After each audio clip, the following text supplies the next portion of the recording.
RCN. Le son de la différence. Le rendez-vous conso sur RCN avec l'UFC Que Choisir.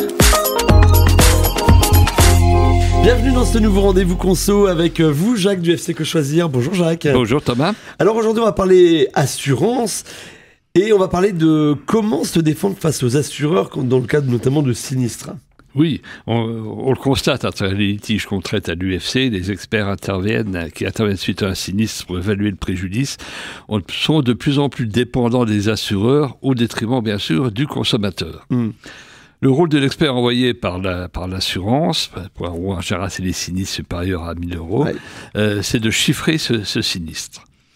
Une enquête de Que Choisir montre que 40% des personnes interrogées sont extrêmement déçues par cette expertise et la prise en charge du sinistre.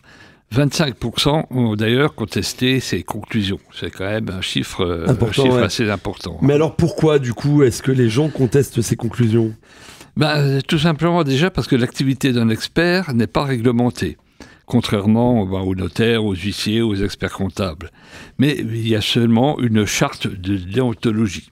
Donc, des experts ne sont pas si indépendants que les assurances le laissent croire. Ouais. Par exemple, sur la Meurthe-et-Moselle, aucun expert ne travaille pas pour une assurance. D'accord. Dans le domaine des véhicules, dans le domaine automobile. Hein. Donc, c'est très difficile d'en trouver un. Bon, on a fini par en trouver un. Puis les experts sont devenus quasiment des salariés travaillant au sein d'un gros cabinet qui se plie à des cahiers des charges de plus en plus sévères pour remporter les appels d'offres lancés par les groupes d'assurance. C'est quand même des appels d'offres très importants qui font vivre les cabinets. Hein. Donc Choisir a quand même pu consulter des fiches de performance ultra confidentielles. Les compagnies d'assurance imposent des critères de performance, par exemple le coût du sinistre, le pourcentage d'autoréparation à obtenir, par exemple.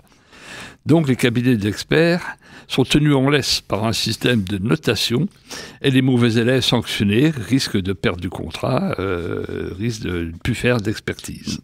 Alors, on parle de deux catégories d'experts. Le bon expert, pour commencer ? Oui, le bon expert, déjà, il est ponctuel. Il prépare son rendez-vous, il écoute et respecte la victime.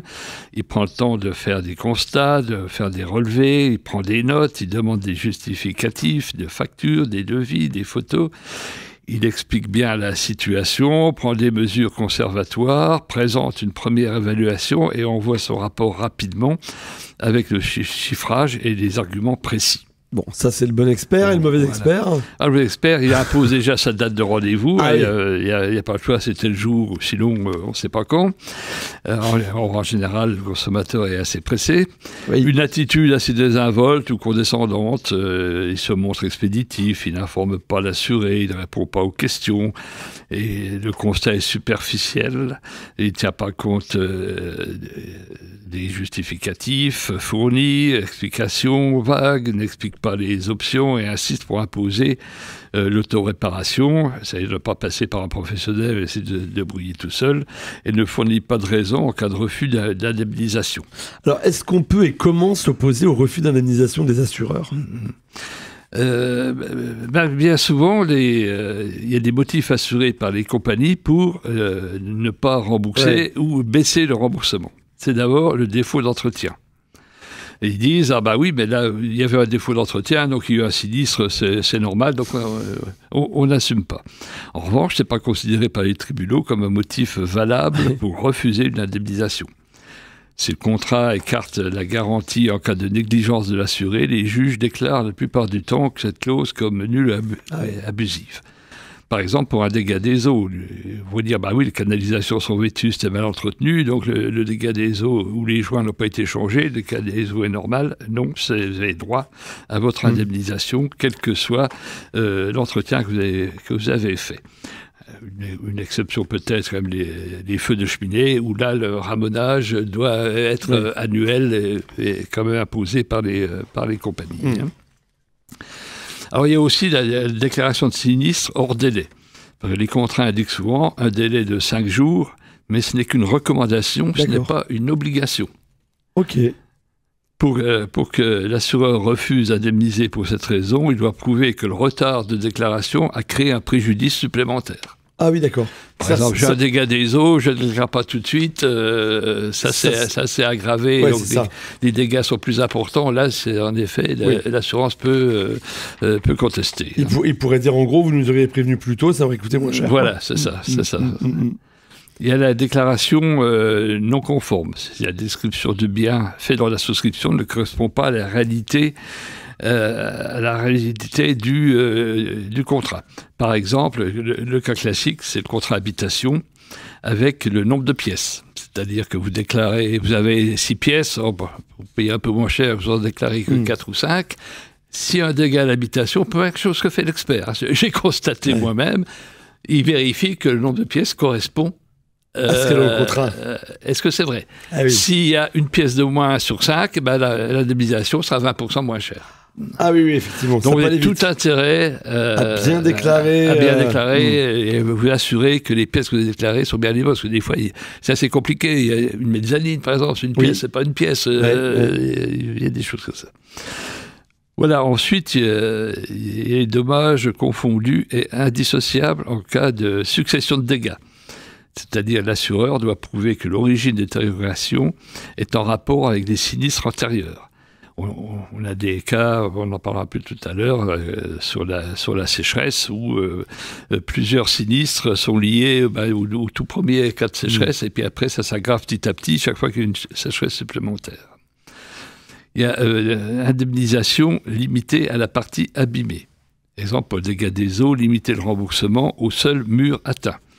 Le principe de base, quand même, est de remettre l'assuré dans une situation identique. C'est-à-dire que les 4 murs doivent être homogènes. Donc, il faut repeindre les 4 murs si un mur a été vraiment détérioré. Et puis, peut seulement s'appliquer un taux de vétusté s'il est aussi justifié et prévu au contrat. Et puis, il y a un litige quand même qu'on retrouve beaucoup en Lorraine, même sur l'agglomération nancéenne, du côté des Cours, du côté de Vendeuvre par exemple, c'est la sécheresse.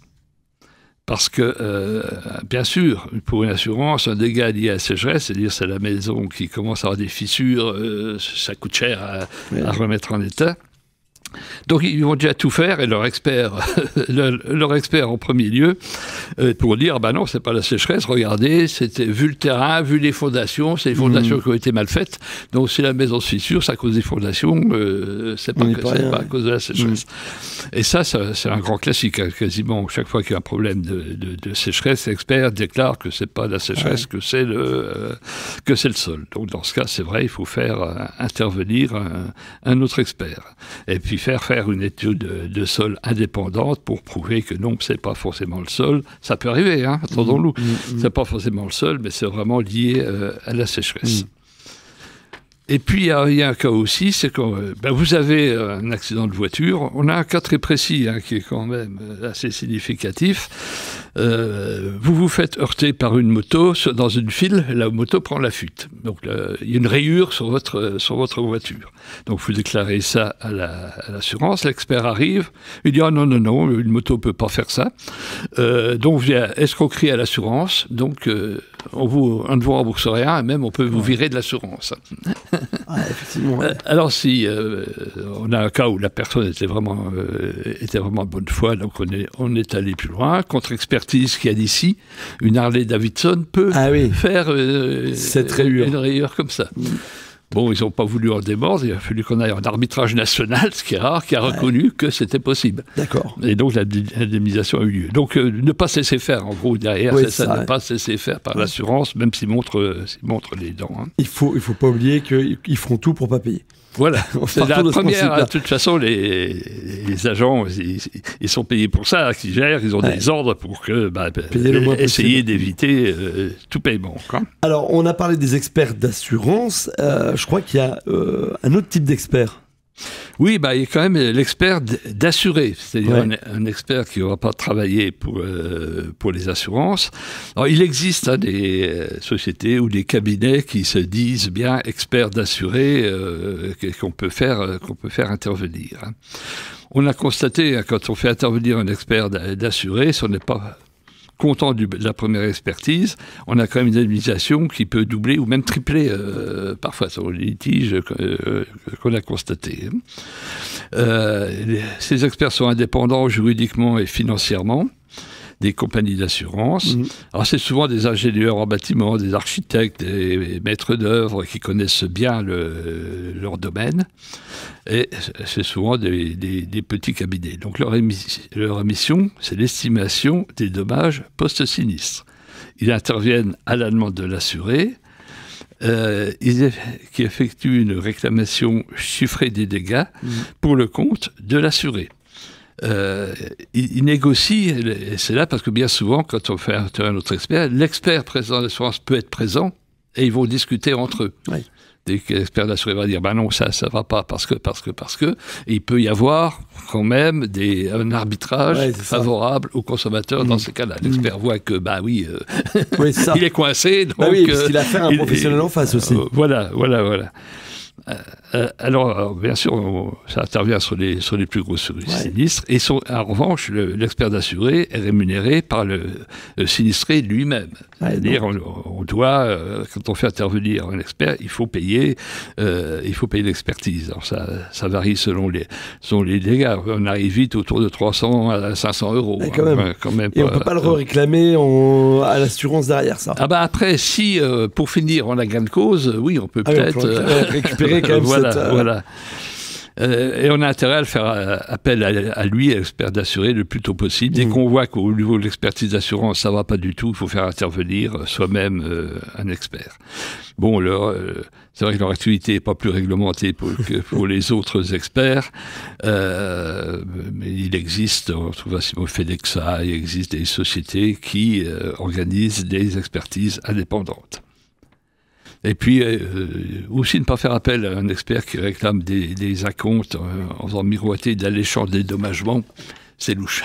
Bon, en tout cas, on a bien compris. C'est pas simple, mais il faut se battre.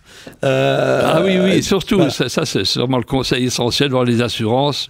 Ne vous laissez pas faire. C'est ça. Si vous êtes sûr de votre droit, si vous constatez que l'expertise n'est vraiment pas bonne pour vous, il faut faire une contre-expertise. Voilà, et ça peut se faire donc par l'expert d'assuré, et puis on peut se faire accompagner, j'imagine, par UFC Que Choisir. Vous êtes là aussi pour accompagner les gens qui sont en difficulté. On a beaucoup de litiges avec les assurances, donc on connaît bien, on sait se débrouiller, on sait vous défendre. Et alors, pour vous contacter, on fait comment, Jacques ? Le téléphone 09 52 19 48 23 ou sur le site internet nancy.ufcquechoisir.fr. Vous avez tous les renseignements. Vous pouvez déposer même des litiges en ligne ou prendre des rendez-vous en ligne sur ce site. Et puis vous pouvez retrouver toute cette chronique sur notre site internet www.rcn-radio.org. Merci beaucoup, Jacques. À votre service. On se donne rendez-vous la semaine prochaine pour la prochaine rendez-vous conso. Alors à la semaine prochaine. RCN, www.rcn-radio.org